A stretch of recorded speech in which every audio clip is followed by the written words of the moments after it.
how important is it that you work with your passion?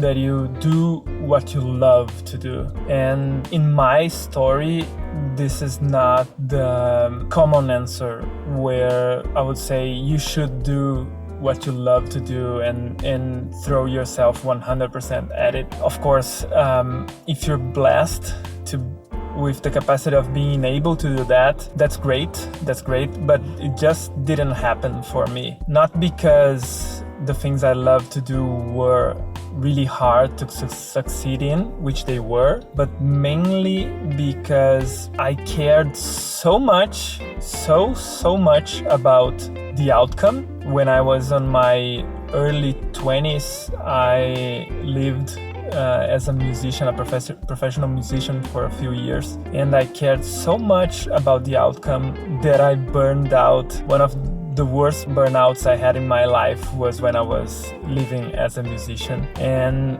afterwards, in my early 30s, I lived for a couple of years as a tango dancer and a tango teacher.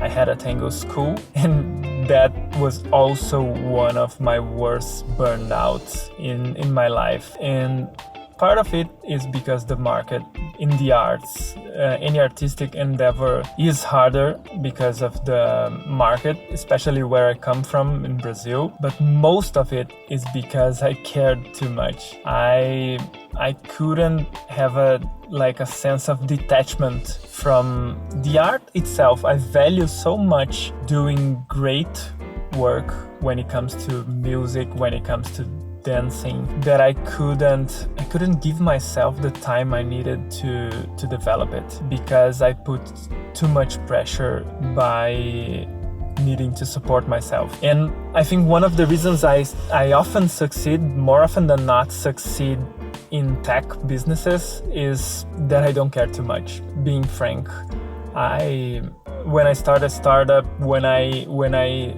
do a project for others, I am much more willing to fail than when I was doing music or dancing tango. And I think that's an advantage. Once I learned how to love to serve others instead of being too attached to the outcome, I became much better at generating the results I was looking for. And that only happened for me. That's my story. That only happened because I wasn't doing what I love the most in the world, the thing that I really wanted to do, which was my dream from my teenage years. I was only able to learn how to love to serve when I was doing something that I didn't care so much. If you give so much love to one thing, you might end up also giving too many fucks about it. And when you give too many fucks about it, you're you limit yourself, because you're constrained by expectations. That taught me so much.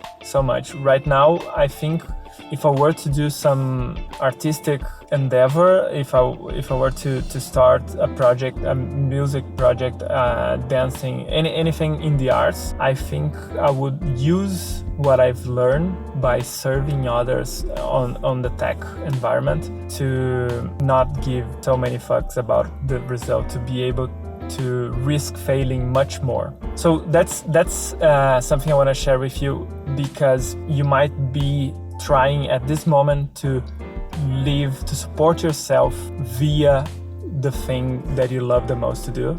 Integrating those two is really hard, and sometimes it is an option not to integrate. I decided in my life to keep them separated. It's not that I don't love my job, my work. I love it very much, but it's not my biggest passion. And then my passion, because I don't need it to support me, I can support it with my work and do it with the kind of care I wanted to do it. A big shout out to Elizabeth Gilbert. The book Big Magic taught me so much about exactly this I'm talking about. So yeah, she's wonderful, right? She's just a wonderful person. I'm gonna end with a phrase of hers, which is follow your curiosity, not your passion. What do you think?